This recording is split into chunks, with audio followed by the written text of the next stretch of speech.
Hi, welcome to Working Self Wednesday. I'm Rebecca Fraser-Thill from WorkingSelf.com, and today I want to answer a really common question that I get often from my college students that I teach and from my coaching clients. And the question is, there are so many options out there, how do I figure out the one thing that I want to do for my career?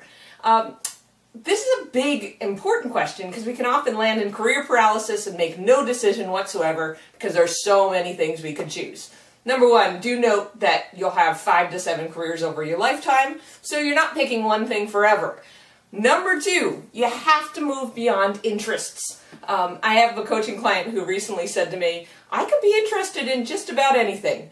She not only has a wide range of interests, she knows how to cultivate interests really quickly. It's a great skill to have, not so great when you're picking a career. And the thing is that interests don't necessarily indicate what we should be doing with our lives. I mean, I'm interested in bees. They're kind of intriguing. They make honey somehow and they sting people and die. It's interesting. But I have no interest whatsoever in working with bees or doing anything in my career life related to bees. So you've got to move beyond interests.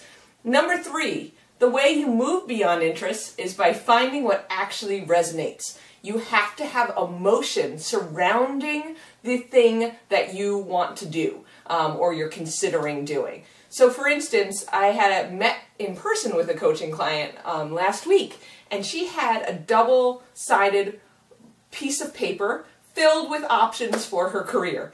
And they were well thought out, they matched her background, and even her skill sets to a good degree. And when I had her talk through them, it became clear that in actuality there was only one option for her.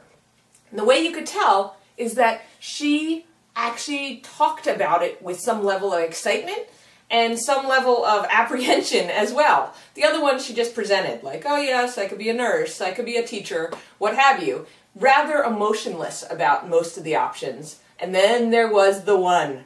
And so you might want to talk through them with a friend or an unbiased family member or a teacher from your past or a coach to get their feedback on what's actually revving you up.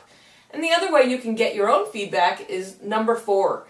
Do some free writing around all of the options you're considering, and I highly suggest doing these free writes when your logical brain is shut off, when the sensors in your mind that are going to say, you know, don't say that, that's a bad idea, when they're all asleep. So figure out when that is for you. It might be first thing in the morning, maybe your sensors sleep late, or maybe it's the end of the day, maybe they go to bed early. Whenever that may be, do a free write a day about each option you're considering.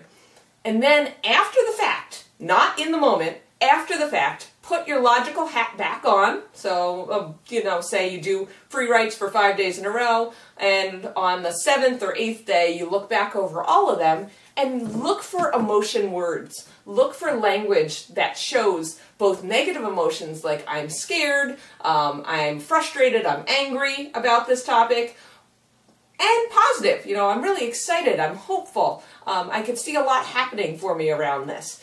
So you want to see emotion, because the reality of a career is that everything's going to get a little more dull as you do it repeatedly. So if you don't start with a heightened state of emotion, you're going to dull out to basically feeling nothing. So you need to have emotion around it, whether it be positive or negative.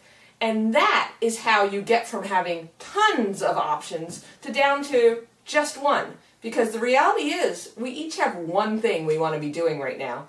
We're just trying to talk ourselves out of it.